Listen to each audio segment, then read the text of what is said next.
नमस्कार मित्रों। पिछले वीडियो में हमने काव्य शास्त्र का सामान्य परिचय और काव्य लक्षणों को पढ़ा। आज का जो हमारा विषय है वो रहेगा काव्य हेतु और काव्य प्रयोजन। बहुत जल्द आपकी परीक्षाएं शुरू होने वाली हैं। हो सकता है इस सप्ताह में आपका टाइम टेबल जारी कर दिया जाए, तो अपनी तैयारी पूरी रखिए। चलो आज का टॉपिक शुरू कर लेते हैं। सबसे पहले काव्य हेतु। काव्य हेतु जो है काव्य का सृजनात्मक पक्ष है, मतलब काव्य के सृजन से संबंधित है, काव्य के लेखन से संबंधित है। यहाँ पे जो हेतु है, हेतु का अर्थ होता है कारण। इस आधार पर हम कह सकते हैं कि काव्य हेतु का अर्थ हो गया काव्य की उत्पत्ति का कारण। काव्य किस कारण लिखा जाता है उसको हम कहेंगे काव्य हेतु।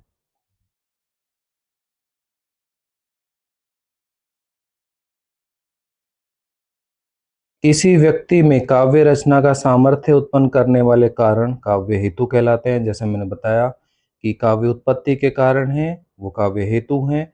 तो किसी भी व्यक्ति में काव्य लेखन की क्षमता उत्पन्न करने वाले जो कारण हैं, वो कारण कहलाएंगे काव्य हेतु।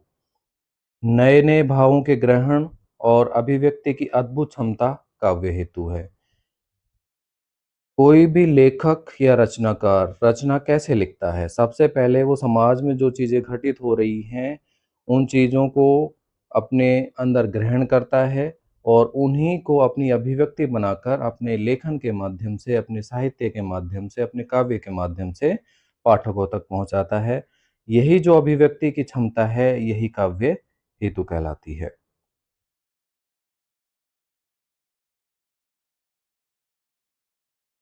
काव्य हेतु में रचनाकार की उस सामर्थ्य शक्ति का विवेचन किया जाता है जिसे नैसर्गिक रूप से प्राप्त कर या अर्जित करके वह चिर नूतन और चिर सुंदर काव्य की सृजना करता है या उसकी रचना करता है।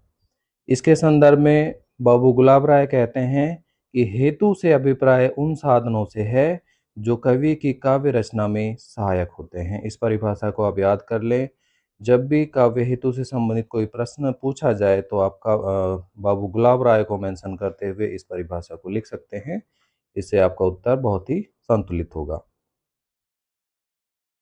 संस्कृत समीक्षा शास्त्री जो हैं या संस्कृत आचार्य जो हुए हैं, उन्होंने तीन काव्य हेतुओं का उल्लेख किया है। नंबर 1 प्रतिभा, नंबर 2 व्युत्पत्ति और नंबर 3 अभ्यास। मुख्य रूप से ये तीन काव्य हेतु ही माने गए हैं।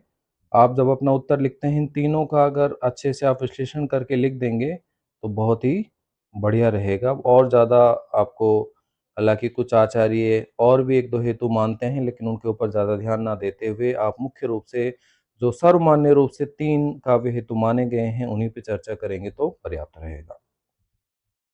एक एक करके इनके ऊपर चर्चा कर लेते हैं। पहला जो काव्य हेतु है, प्रतिभा। प्रतिभा का अर्थ है जन्मजात सृजनात्मक शक्ति, जो कि हमारे हमको जन्म से ही प्राप्त होती है। यही कवि की मौलिक कल्पना और नवीन सृजन का आधार है। इसी के आधार पर हम कहते हैं कि कोई कवि होता है, उसमें प्रतिभा जन्मजात होती है। बोला ये कवि है, इसमें तो जन्मजात प्रतिभा है, क्योंकि हर कोई लिख भी नहीं सकता। कहीं न कहीं कुछ ऐसी शक्ति होती है जो इंसान को अपने जन्म से माता-पिता से प्राप्त होती है, और वही जो जन्मजात शक्ति है वही कहलाती है प्रतिभा। प्रतिभा सिर्फ़ काव्य लेखन की ही नहीं होती, प्रतिभा अन्य चीज़ों के लिए भी होती है।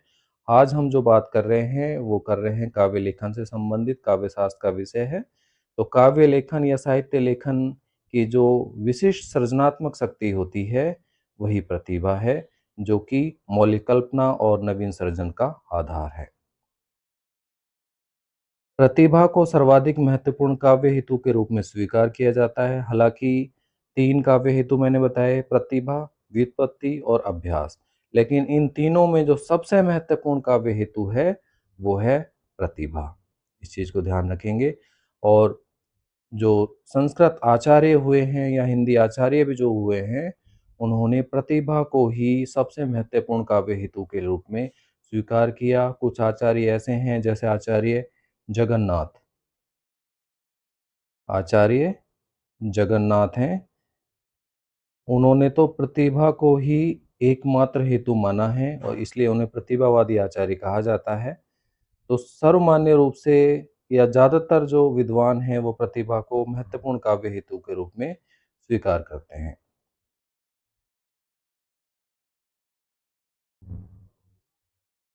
प्रतिभा के बिना केवल अध्ययन और अभ्यास से उत्कृष्ट साहित्य या काव्य की रचना संभव नहीं है, ऐसा माना जाता है। लेकिन एक आचार्य हुए हैं आचार्य दंडी। उन्होंने अभ्यास को प्राथमिकता दी है और उन्होंने कहा है कि अगर किसी में जन्मजात प्रतिभा ना भी हो, तो वो अभ्यास के माध्यम से, निरंतर अभ्यास के माध्यम से एक उत्कृष्ट काव्य की सर्जना कर सकता है। तो आप दंडी को भी याद रखेंगे। इन्होंने अभ्यास को विशेष महत्व देते हुए ये कहा है। आचार्य भामा, वामन, मम्मट व जगन्नाथ प्रतिभा को विशेष महत्व दिया एवं मुख्य काव्य हेतु के रूप में स्वीकार किया। खासतौर से आचार्य जगन्नाथ, जैसा मैंने बताया, इन्हें प्रतिभावादी आचार्य के नाम से जाना जाता है। इन्होंने केवल प्रतिभा को काव्य हेतु के रूप में स्वीकार किया है, इसलिए इनकी विशिष्ट पहचान है। आचार्य वामन ने प्रतिभा को मुख्य हेतु के रूप में स्वीकार किया है, साथ में अभ्यास को भी विशेष महत्व दिया है। ये लिखते हैं अभ्यासेहु कर्मसु कौशलम भावयति। हिंदी संस्कृत काव्य शास्त्र में कुछ आचार्यों ने संस्कृत के कुछ श्लोक, कुछ पंक्तियां लिखी हैं। उन पंक्तियों से उनकी विशिष्ट पहचान है और उनमें उनके जो गूढ़ भाव हैं वो कहीं ना कहीं समाहित हैं। तो कुछ विशिष्ट पंक्तियां काव्य शास्त्र से संबंधित बीच बीच में आएंगी, मैं उनकी ओर संकेत करूंगा। आप उन पंक्तियों को इम्पोर्टेंट मानते हुए आप याद करते चलें और जब आप अपना उत्तर लिखें तो उन पंक्तियों का जिक्र अवश्य करें। उससे आपका उत्तर बहुत ही संतुलित होगा। जैसे ये पंक्ति है अभ्यास कर्मसु कौशलम भाविति। यहाँ पे आचार्य वामन ने जो किया है कि कहा है कि प्रतिभा मुख्य काव्य हेतु है, लेकिन अभ्यास को भी उन्होंने विशेष महत्व दिया है, इसकी पुष्टि करती है। और भी इसी तरह की पंक्तियां आगे आएंगी, मैं बताता चलूंगा। प्रतिभा कवि को साधारण व्यक्ति से अलग पहचान प्रदान करती है, ये हम भली भांति वाकिफ हैं। जिस व्यक्ति में विशिष्ट प्रतिभा होती है, न केवल साहित्य के क्षेत्र में बल्कि अन्य क्षेत्रों में भी, तो उसकी अलग ही पहचान समाज में देखने को मिलती है। तो हम बात कर रहे हैं काव्य के क्षेत्र की। तो जिन व्यक्तियों में काव्य सर्जन की विशिष्ट प्रतिभा होती है, उनका जो काव्य है बहुत ही श्रेष्ठ होता है और बहुत प्रसिद्धि को भी प्राप्त करता है। जैसे हिंदी साहित्य में, संस्कृत साहित्य में कालिदास, हिंदी साहित्य में तुलसीदास, सूरदास, जयशंकर प्रसाद, निराला, इन सभी का नाम हमने भली भांति सुना होगा और इनका जो साहित्य है बहुत ही असाधारण है। वो इनकी प्रतिभा का ही परिचायक है, ये हम सभी परिचित हैं।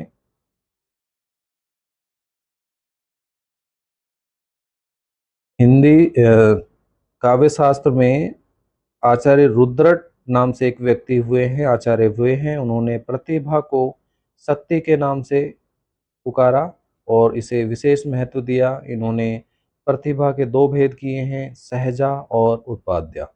सहजा प्रतिभा जो है जन्मजात प्रतिभा है और उत्पाद्या जो प्रतिभा है वह शास्त्रों के अध्ययन व चिंतन मनन से प्राप्त होती है। इसके लिए साहित्यकार या रचनाकार जो है उसको सतत प्रयत्नशील रहना पड़ता है, प्रयास करते रहने पड़ते हैं, तभी जाके उत्पाद्य प्रतिभा उत्पन्न होती है। इसके बाद एक आचार्य हुए आचार्य राजशेखर। भले ही आपको आचार्य रुद्रट का ये जो वर्गीकरण है याद रहे ना रहे, लेकिन अगर काव्य हेतुओं से संबंधित प्रश्न पूछा जाता है तो आपको आचार्य राजशेखर ने जो वर्गीकरण किया है ये आपको याद करना ही करना है, लिखना ही लिखना है। और बहुत आसान भी है, ज़्यादा कठिन नहीं पड़ेगा आपको। इन्होंने प्रतिभा के दो भेद किए हैं, पहला है कारित्री प्रतिभा, दूसरा है भावित्री प्रतिभा। कारित्री प्रतिभा जो है लेखक या साहित्यकार की प्रतिभा है, जबकि भावित्री प्रतिभा जो है पाठक, सहृदय, सामाजिक या प्रमाता, ये शब्द दिए गए हैं काव्य शास्त्र में, भारतीय काव्य शास्त्र में। तो ये उनकी प्रतिभा है। पहली की बात कर लेते हैं। कारित्री प्रतिभा कवि साहित्यकार की प्रतिभा है। सृजनात्मक शक्ति काव्यत्री प्रतिभा कहलाती है। यह जन्मजात होती है, जन्म से प्राप्त होती है। इसके लिए आपको अभ्यास की आवश्यकता नहीं है। व्युत्पत्ति की साहित्य का जो पाठन है या अध्ययन है उसकी आवश्यकता नहीं है, ये जन्म से ही प्राप्त होती है।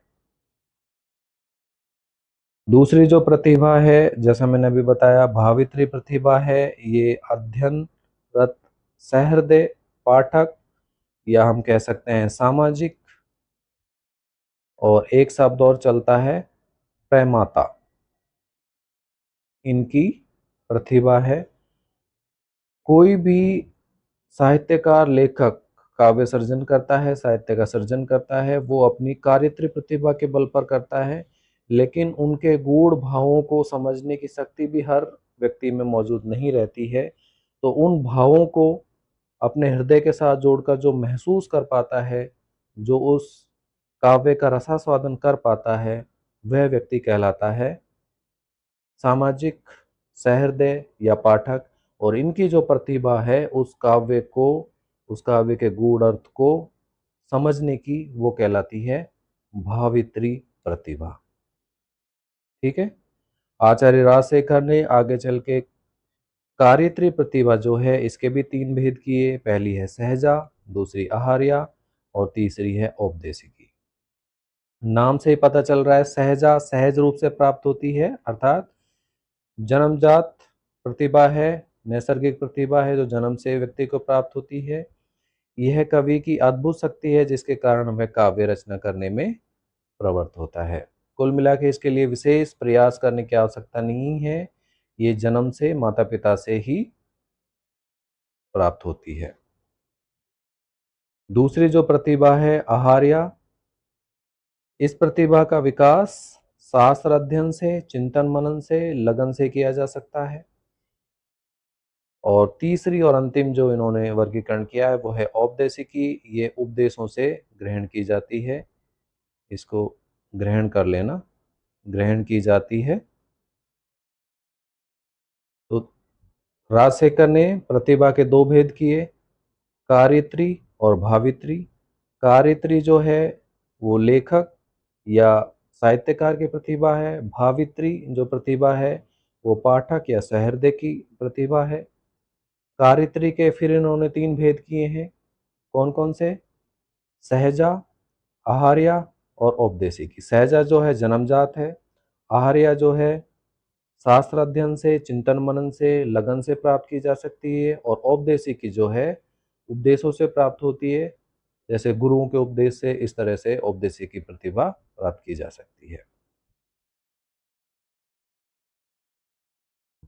भारतीय काव्य शास्त्रियों का विश्वास है कि गुरु कृपा, ईश्वर या देवी देवताओं की कठिन तपस्या या साधना करने वाले व्यक्ति में भी एक प्रतिभा का प्रस्फुटन हो जाता है, और वो जो प्रतिभा है वो है औपदेशिकी। जैसा मैंने अभी ऊपर बताया, राजशेखर ने कार्यत्री प्रतिभा के तीन भेदों के आधार पर कवियों की भी तीन श्रेणियां निर्धारित की हैं। कौन कौन सी हैं? पहली उन्होंने बताई सारस्वत, जो सहजा प्रतिभा वाले व्यक्ति हैं उनको कहेंगे हम सारस्वत। आहार्य प्रतिभा वाला है आभ्यासिक, और औपदेशिकी जो प्रतिभा वाले हैं उनको कहेंगे औपदेशिकी। तो इनको भी आप याद करते चलें। दूसरा जो हमारा बिंदु है वो है व्युत्पत्ति, दूसरा काव्य हेतु।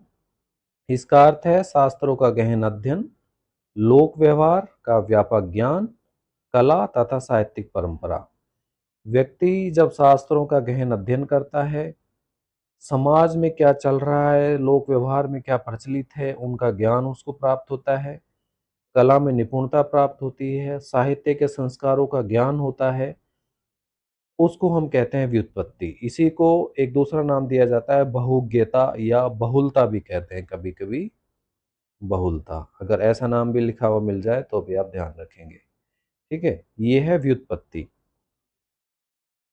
व्युत्पत्ति के अंतर्गत क्या क्या आता है? इसके अंदर देखो, व्याकरण, छंद, अलंकार, इतिहास, दर्शन, समाज, संस्कृति और पूर्व का जो लिखा हुआ साहित्य है, उसका ज्ञान शामिल होता है।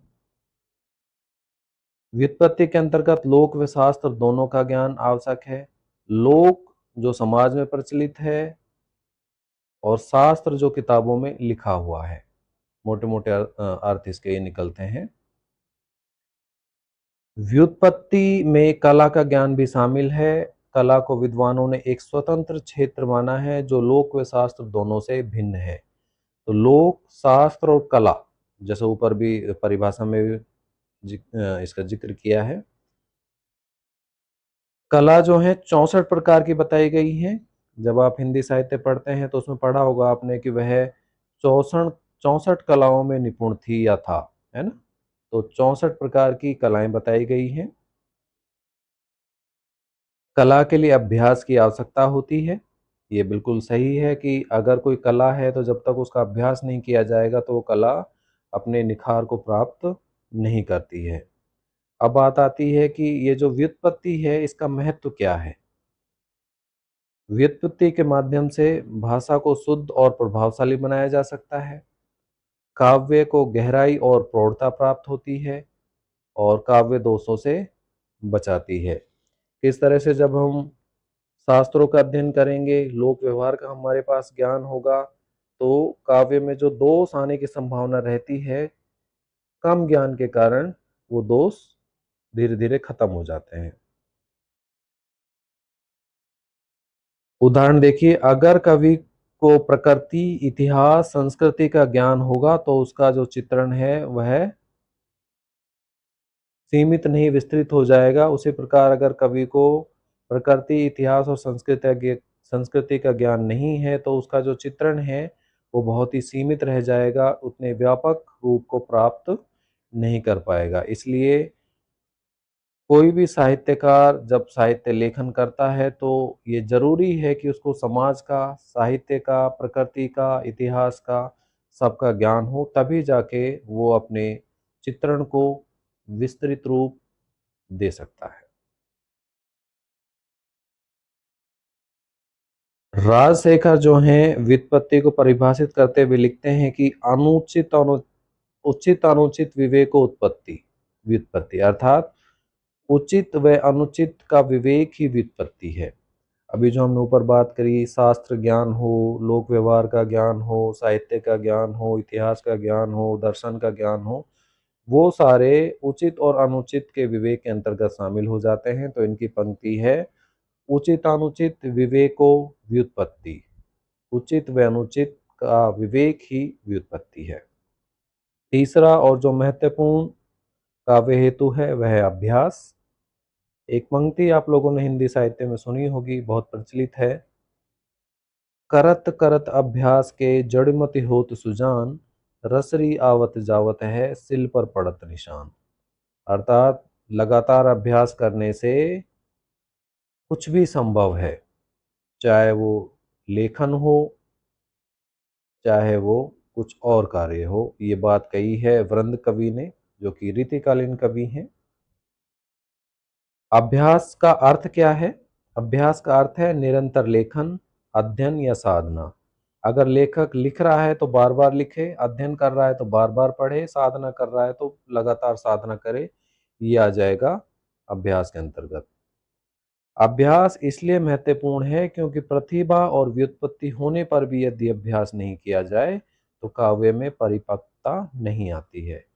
कोई व्यक्ति कितना भी प्रतिभाशाली है, अगर वो अभ्यास नहीं करेगा तो उसकी काव्य रचना में, उसके साहित्य में वो परिपक्वता नहीं आ पाएगी जो आनी चाहिए। इसलिए अभ्यास बहुत ज़रूरी हो जाता है। चाहे भले ही व्यक्ति कितना भी प्रतिभाशाली हो, अभ्यास की आवश्यकता बनी रहती है। नियमित लेखन से भाषा शैली, भाव और अभिव्यक्ति में निखार आता है। ये भी बिल्कुल सही बात है। अगर कोई लिखेगा ही नहीं तो उसकी भाषा शैली, भाव और अभिव्यक्ति कैसे सुधरेंगे? अगर वो एक बार लिखता है तो उसमें इतना सुधार नहीं आ पाएगा, लेकिन उसी तरह की रचना अगर वो बार बार नए सिरे से लिखता रहेगा तो धीरे धीरे उसको खुद को भी महसूस होगा कि यहाँ पे क्या कमियां हैं और किस तरह से उसमें भाव में, शैली में, अभिव्यक्ति में निखार लाना है। तो बार-बार अभ्यास करने से, बार-बार लिखने से, बार-बार पढ़ने से निखार आता है अभिव्यक्ति में, भाव में, शैली में, भाषा में, सभी में निखार आता है। अब बात आती है अभ्यास का महत्व क्या है? अभ्यास करने से जन्मजात जो प्रतिभा है उसमें उत्कर्ष आता है, निखार आता है। लेखन कौशल को ये विकसित करता है, अभिव्यक्ति को प्रभावशाली बनाता है, काव्य में परिपक्वता लाता है और अनुभव को कला में रूपांतरित करता है। ये कार्य सब किसके हैं? अभ्यास के हैं। आचार्य दंडी ने अभ्यास को विशेष महत्व दिया है, ये मैंने शुरुआत में ही बताया था।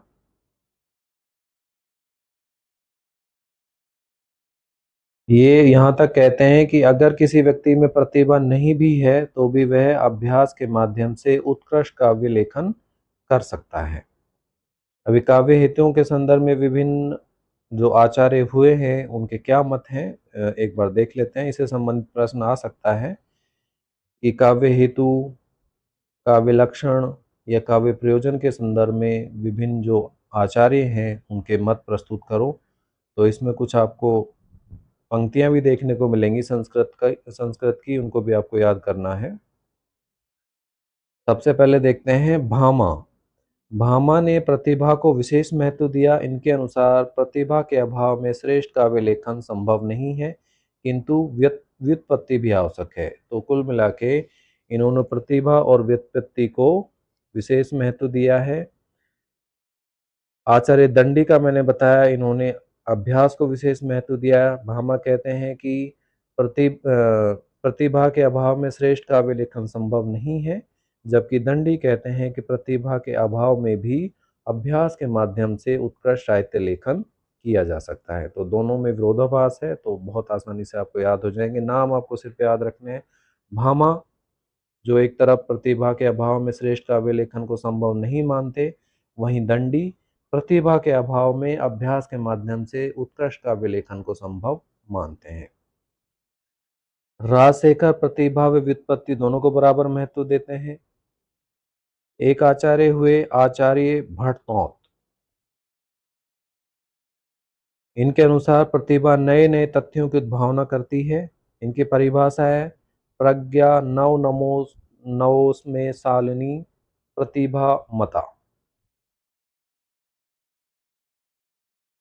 एक आचार्य हुए अभिनव गुप्त, जो कि भट्टतोत के शिष्य रहे हैं।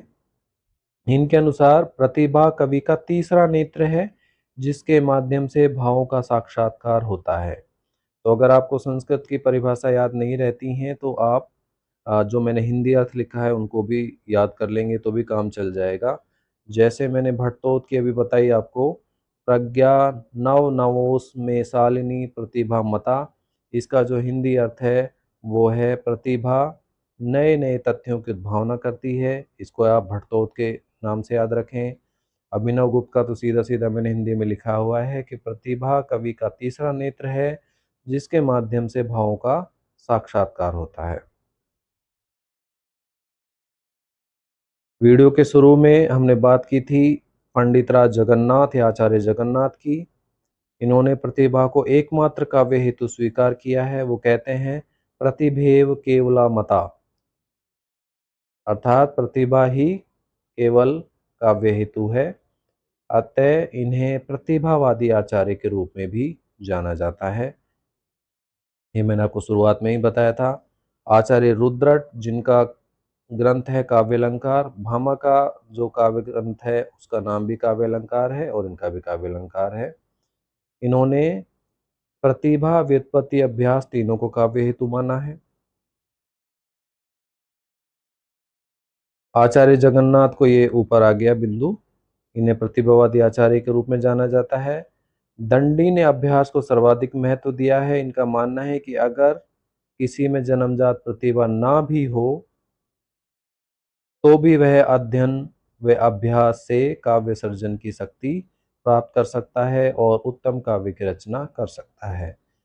ये बात मैंने 2-3 बार बता दी है, तो मैं उम्मीद करूंगा कि आपको आचार्य दंडी का ये कथन याद हो गया होगा।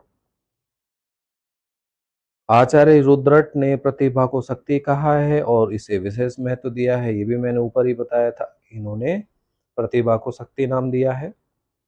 आचार्य आनंदवर्धन को काव्य शास्त्र में द्वितीय प्रस्थान बिंदु के नाम से जाना जाता है और भरत मुनि जो हैं काव्य शास्त्र के प्रथम प्रस्थान बिंदु माने जाते हैं। आनंदवर्धन ने तीनों में प्रतिभा को सर्वाधिक महत्व दिया है। ये संस्कृत आचार्यों के कुछ विचार हैं। इसके बाद हिंदी के भी कुछ विद्वान हैं। इनमें पहला नाम आता है कुलपति मिश्र। इन्होंने रस रहस्य में काव्य हितों की सबसे पहले चर्चा की है, इसलिए इनका नाम चर्चा में रहता है कि हिंदी साहित्य में सर्वप्रथम कुलपति मिश्र ने उनके ग्रंथ रस रहस्य में काव्य हितों की चर्चा की है। सबसे पहले इन्होंने ही काव्य हितों की चर्चा की हिंदी में। हिंदी साहित्य के बड़े विद्वान आचार्य रामचंद्र शुक्ल, इनके ग्रंथ का नाम है रसमीमांसा। इसमें प्रतिभा को अंतःकरण की उद्भावित क्रिया कहा है आचार्य रामचंद्र शुक्ल ने।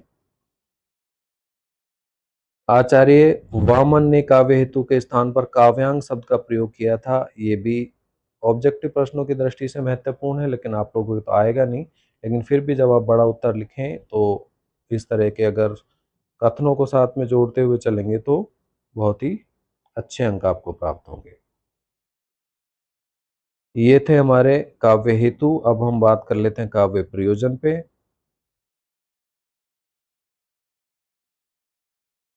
काव्य प्रयोजन का तात्पर्य सबसे पहले जान लेते हैं। काव्य प्रयोजन मतलब रचना का उद्देश्य, रचना का लक्ष्य, रचना की उपयोगिता, रचना का साध्य, रचना का महत्व या रचना की प्रासंगिकता। ये सारे अर्थ जो हैं काव्य प्रयोजन के अंतर्गत आते हैं या काव्य प्रयोजन के अर्थ माने जाते हैं।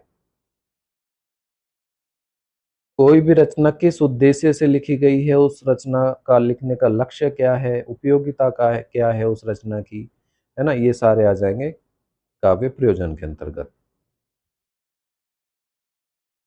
कोई भी रचना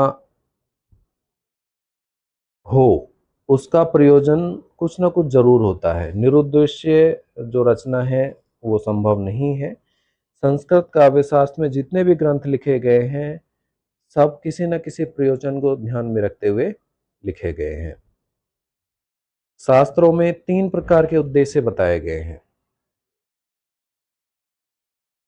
पहला जो है वो है प्रभु सम्मित उपदेश या उद्देश्य। यहाँ पे अर्थ परिवर्तन की कोई गुंजाइश नहीं होती है और यहाँ शब्द प्रधान है। ईश्वर प्रदत्त बातें ज्यों की त्यों चलती रहती हैं। जैसे कुरान और बाइबल के उपदेश हैं वो ज्यों के त्यों लिखे जाते हैं, उसमें अर्थ परिवर्तन की कोई गुंजाइश नहीं होती है। यहाँ परिवर्तन या मौलिक व्याख्या की कोई संभावना नहीं है। मार्क्सवाद आपने हिंदी साहित्य में पढ़ा होगा, वो भी प्रभु सम्मित उपदेश की श्रेणी में आता है।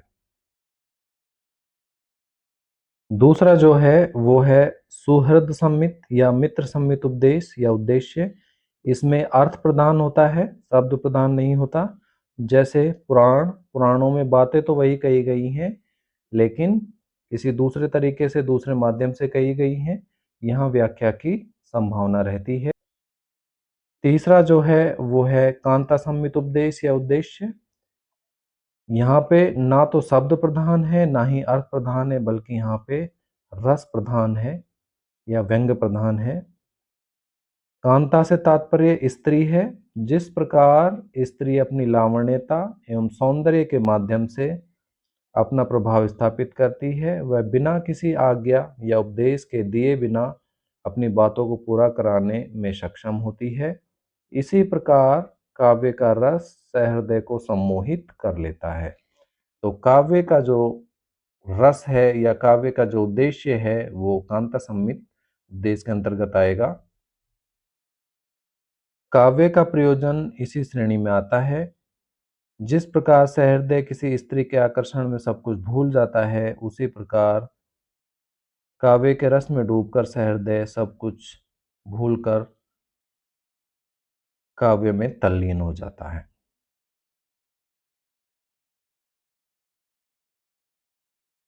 कांता संहित उपदेश उद्देश्य में कोई उपदेश नहीं दिया जाता, फिर भी अनेक छवियों को व्यक्त करता है। और कांता संहित उद्देश्य में अर्थ की अनंत संभावनाएं, यहाँ किसी भी प्रकार की रूढ़ि को स्थान नहीं है। अर्थात जैसा ऊपर बताया, प्रभु संहित उपदेश जहाँ पे शब्द प्रधान है, वहाँ पे बिल्कुल भी अर्थ की कोई संभावना नहीं है, कोई व्याख्या की संभावना नहीं है। इस तरह का यहाँ पे नहीं है, यहाँ पे व्याख्या की अनंत संभावनाएं हैं। और जो शब्द प्रधान होने से जो एक रूढ़ि को स्थान मिलता था, वो यहाँ पे रूढ़ि को स्थान बिल्कुल भी नहीं दिया गया है।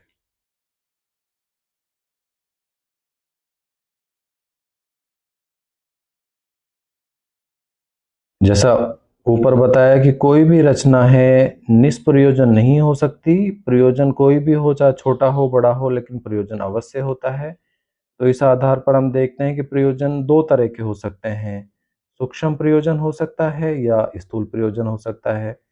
सूक्ष्म प्रयोजन में जैसे मन की प्रसन्नता, चेतना का विस्तार, ब्रह्मानंद, सहोदर आनंद की प्राप्ति, ये सूक्ष्म प्रयोजन में आ जाएगा। अर्थ की प्राप्ति, अनर्थ का निवारण और लोक व्यवहार का ज्ञान, ये स्थूल प्रयोजन के अंतर्गत आ जाते हैं। तो प्रयोजन मुख्य रूप से दो प्रकार के हो गए, सूक्ष्म प्रयोजन और स्थूल प्रयोजन। अभी जो विभिन्न आचार्य हुए उनके अनुसार काव्य प्रयोजन क्या है, ये महत्वपूर्ण हो जाता है। इसको भी आप संस्कृत की जो कुछ पंक्तियां हैं उनके माध्यम से याद करेंगे तो बहुत बढ़िया रहेगा। अगर संस्कृत की पंक्तियां याद नहीं रहती हैं तो उनका जो अर्थ है कम से कम उसको आप याद करते चलें।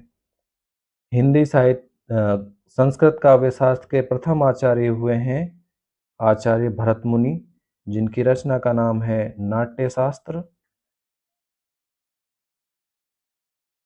इसमें उन्होंने ये श्लोक लिखा है, दुखार्ताना श्रमार्ताना शोकार्ताना तपस्विनां विश्रांति जननम काले नाट्यमेत भविष्यति धर्मस्य यशस्य मास्वहित बुद्धि विवर्धनम लोकोपदेश जननम नाट्यमेत भविष्यति। इन्होंने जो अपने विचार दिए हैं नाटक के संदर्भ में दिए हैं, काव्य के संदर्भ में इन्होंने विचार नहीं दिए, क्योंकि उस समय इन्होंने नाटक को ही प्रधानता दी है। अपने नाट्य शास्त्र में नाटक को ही ध्यान में रख के नाट्य शास्त्र लिखा गया है। तो इस श्लोक के आधार पे वो लिखते हैं कि दुख, श्रम और शोक से आत्र तपस्वियों के विश्राम के लिए तथा धर्म, यश, आयु वृद्धि, बुद्धिवर्धन और लोकोपदेश के निमित्त नाटक की रचना होगी या होती है। तो यहाँ पे इन्होंने दुख, श्रम और शोक से आतर तपस्वियों के विश्राम, धर्म, यश, आयु वृद्धि, बुद्धि की वृद्धि और लोकोपदेश के कारण के लिए नाट्य की रचना की बात कही है। तो अगर आपको श्लोक याद नहीं रहता है तो आप इसको जरूर याद रखें। भरत मुनि ने नाट्य शास्त्र में नाटक के संबंध विचार करते हुए नाटक या काव्य का प्रयोजन आनंद को बताया है। तो ये जो सारी बातें हैं आनंद से जुड़ती हैं, तो आनंद इन्होंने एक प्रमुख प्रयोजन के रूप में लिया है। अब आनंद से तात्पर्य क्या है? आनंदवाद की अवस्था में पाठक राग द्वेष, ममत्व परत्व, सुख दुख आदि के बंधनों से मुक्त हो जाता है। सहृदय देश काल के बंधनों से ऊपर उठकर निर्व्यक्तिक अनुभूति करने लगता है और यही आनंद की अवस्था है। जब कोई पाठक या सहृदय किसी अच्छी रचना को, उत्कृष्ट रचना को पढ़ता है तो उस रचना में इतना अपने आप को शामिल कर लेता है कि वो बाहर क्या चल रहा है देश दुनिया में उसको सबको उस समय के लिए भूल जाता है। कई बार तो आपने देखा होगा किसी मार्मिक रचना को पढ़ते हुए, मार्मिक कहानी को पढ़ते हुए, उपन्यास को पढ़ते हुए हमारी आंखों से आंसू आ जाते हैं। तो वही है कि उस समय विशेष के लिए हम बाहर संसार में क्या चल रहा है उसको भूल जाते हैं और उस कहानी में या उस विशेष साहित्य में जिसका हम अध्ययन कर रहे हैं उसके अंदर खो जाते हैं। तो यही जो है स्थिति आनंद की अवस्था है। यहाँ पे व्यक्ति निर्व्यक्तिक अनुभूति करने लगता है। आचार्य भरत मुनि ने काव्य प्रयोजन के संदर्भ में चतुस्वर्ग की बात नहीं की है, जो बाद में आचार्य भामा ने की थी। चतुस्वर्ग होते हैं धर्म, अर्थ, काम और मोक्ष, ये हम पढ़ते आए हैं। तो इसकी जो शुरुआत है वो आचार्य भामा से होती है। आचार्य भरत मुनि ने इन चतुस्वर्ग जो है धर्म, अर्थ, काम और मोक्ष, इसकी बात नहीं की है। आचार्य भामा क्या कहते हैं? भामा कहते हैं धर्मार्थ काम मोक्षेषु वक्षणम कलासु च करोति कीर्ति प्रीति च साधु काव्य निबंधनम। अर्थात धर्म, अर्थ, काम, मोक्ष, वैक्षण्य अर्थात कलाओं में निपुणता, कीर्ति व प्रीति जो है काव्य के प्रयोजन हैं। तो इन्होंने 6 प्रयोजन माने हैं: धर्म, अर्थ, काम, मोक्ष, कलाओं में निपुणता, कीर्ति और प्रीति। 7 हो गए क्या? 1 2 3 4 5 7, बिल्कुल। इन्होंने 7 माने हैं। और इन्होंने सबसे पहले चतुस्वर की बात की। चतुस्वर की बात करने वाले आचार्य भामा पहले आचार्य हैं। इन्होंने धर्म, अर्थ, काम व मोक्ष के अतिरिक्त कीर्ति व प्रीति को भी काव्य का प्रयोजन माना है। उसके बाद एक आचार्य आते हैं, आचार्य वामन। इन्होंने मात्र कीर्ति व प्रीति को काव्य का प्रयोजन बताया। काव्य से दृष्टा दृष्टा प्रीति कृति कीर्ति हेतुत्वात्, अर्थात सुंदर काव्य कीर्ति और प्रीति का हेतु होने से इष्ट, लौकिक और अदृष्ट फल वाला होता है। तो इन्होंने मुख्य रूप से कीर्ति और प्रीति को जो है मुख्य काव्य प्रयोजन के रूप में स्वीकार किया है। आचार्य कुंतक, इन्होंने 3 काव्य के प्रयोजन बताए हैं। पहला बताया इन्होंने धर्मादि की सिद्धि, दूसरा है लोक व्यवहार का ज्ञान, और तीसरा है सहृदय के हृदय को आह्लादित करना या आनंदित करना। सबसे महत्वपूर्ण काव्य प्रयोजन के संदर्भ में जिनकी बात की जाती है वो है आचार्य मम्मट, जिनका समय है 11वीं सदी, और इन्हें ध्वनि प्रस्थापक परमाचार्य के नाम से जाना जाता है। ये लिखते हैं काव्य यशस्य अर्थ कृते व्यवहार विदेश वित्तरछेते सद पर निवृत्ते कांता सम्मित उपदेश युजे। ये अगर हो सके तो इस जो श्लोक है इसको आप अवश्य याद कर लें, क्योंकि ये सबसे महत्वपूर्ण है। अगर हम काव्य प्रयोजन के संदर्भ में देखें तो सबसे महत्वपूर्ण यही श्लोक है। इसका अर्थ है काव्य का काव्य यश का जनक, अर्थ का उत्पादक, लोक व्यवहार का बोधक, अनिष्ट का नाशक, परम आनंद की प्राप्ति, कांता सम्मित उपदेश से युक्त होता है। ये जो इसमें आप देख रहे हैं काव्य, मतलब काव्य जो है यशस्य, यश का जनक, अर्थ कृते, अर्थ का उत्पादक, व्यवहार विदे अर्थात लोक व्यवहार के ज्ञान का बोधक, शिवत्तर क्षेत्र अर्थात अनिष्ट का नाशक, सत्प्रवृत्त निवृत्ते अर्थात परम आनंद की प्राप्ति, और कांता सम्मित उपदेश युजे अर्थात कांता सम्मित उपदेश से युक्त होता है। तो इस श्लोक में ये सारी बातें आती हैं। इन्होंने 6 प्रयोजन बताए हैं काव्य के, जो अभी अपन ने बात की। 6 प्रयोजन हैं: यश की प्राप्ति, अर्थ की प्राप्ति, व्यवहार का ज्ञान, शिवेत्तर अनिष्ट का नाश, ब्रह्मानंद सहोदर आनंद की प्राप्ति, और कांता सम्मित उपदेश।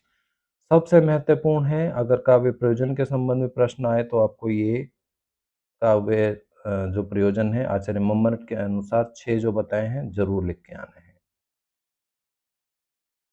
हिंदी में भी कुछ कवि विचारक हुए, उन्होंने भी इसके संदर्भ में कुछ बातें कही हैं। जैसे कबीर का नाम आपने सुना होगा। वो कहते हैं तुम जिन जानो गीत है यह निज ब्रह्म विचार। यहाँ पे जो प्रयोजन निकल के आता है वो निकल के आता है ब्रह्म ज्ञान की प्राप्ति। जायसी रीतिकालीन कवि ये कहते हैं, जायसी सॉरी भक्तिकालीन कवि हैं ये कहते हैं यश की प्राप्ति जो है वो काव्य का प्रयोजन है। भक्तिकालीन कवि सूरदास, इन्होंने अपने प्रभु श्री कृष्ण के सगुण लीला पदों का गायन करना ही काव्य का प्रयोजन माना है। इनका कोई और प्रयोजन नहीं था। ये अपने प्रभु श्री कृष्ण के सगुण लीला पदों का गायन करना ही काव्य का एकमात्र प्रयोजन मानते हैं। गोस्वामी तुलसीदास ये कहते हैं, कीर्ति भनीति भूति भल सोई सुर सरीसम कह हित होई। अर्थात कीर्ति, रचना तथा संपत्ति वही उत्तम है जिसमें सबका कल्याण होता है, जैसे देव नदी गंगा से सभी शीतलता, पवित्रता और कल्याण प्राप्त करते हैं। तो इन्होंने कुल मिला के जन कल्याण या लोक कल्याण की बात कही है। जिस रचना में जन कल्याण हो वही रचना उत्तम है। रीतिकालीन कवि कुलपति मिश्र, इनकी रचना का नाम है रस रहस्य, जो कि एक सर्वांग निरूपक ग्रंथ है। ये हिंदी के पहले आचार्य हैं जिन्होंने पहली बार विस्तार से काव्य हेतु व काव्य प्रयोजनों पर चर्चा की है। ये अपने ऊपर भी बात की थी। आचार्य देव, इन्होंने यश प्राप्ति को काव्य का प्रयोजन माना। वो कहते हैं, रहत ना घर वर धाम धन तरुवर सरोवर रूप, जस शरीर जग में अमर भव्य काव्य रस रूप। ये कहते हैं कि घर वर धाम धन तरुवर, अर्थात वृक्ष, ये व्रत नहीं है, वृक्ष है ना, वृक्ष तालाब सब नष्ट हो जाते हैं, लेकिन शरीर का यश काव्य रस के रूप में अमर हो जाता है।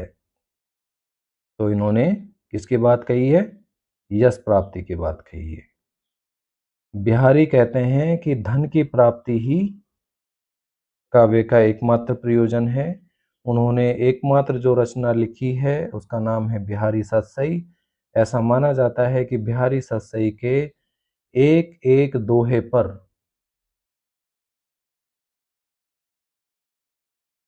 इनको एक एक असरपी मिलती थी। तो इन्होंने काव्य का जो प्रयोजन है वो धन की प्राप्ति या अर्थ की प्राप्ति को माना है। आधुनिक कवि मैथिली शरण गुप्त, वो लिखते हैं कि केवल मनोरंजन ना कवि का कर्म होना चाहिए, इसमें उचित उपदेश का भी मर्म होना चाहिए। इनकी एक रचना है भारत भारती, इसमें इन्होंने ये पंक्ति लिखी है। ये भी काव्य प्रयोजन से जुड़ी हुई है कि केवल मनोरंजन ना कवि का कर्म होना चाहिए। मतलब कवि को सिर्फ मनोरंजन के लिए ही अपना काव्य नहीं लिखना चाहिए, मनोरंजन के साथ साथ उसमें एक उचित उपदेश का भी मर्म, उपदेश, उचित उपदेश भी उस काव्य में कम से कम समाहित होना चाहिए, तभी वो काव्य श्रेष्ठ है।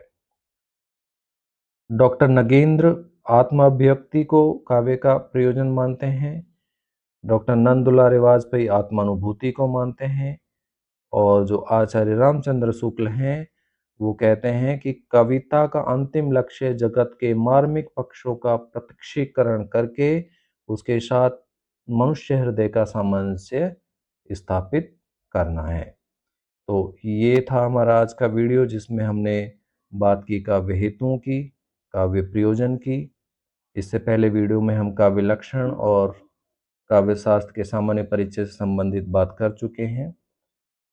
इसे अगला जो वीडियो होगा उसमें हम विधिवत रूप से भारतीय काव्य शास्त्र के अंतर्गत जो सिद्धांत लगे हुए हैं, जैसे रस सिद्धांत है, अलंकार सिद्धांत है, ध्वनि सिद्धांत है, एक एक कर उनके ऊपर बात करेंगे।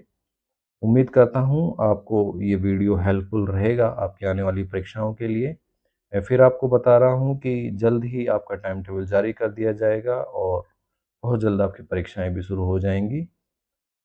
पढ़ते रहिए, मस्त रहिए।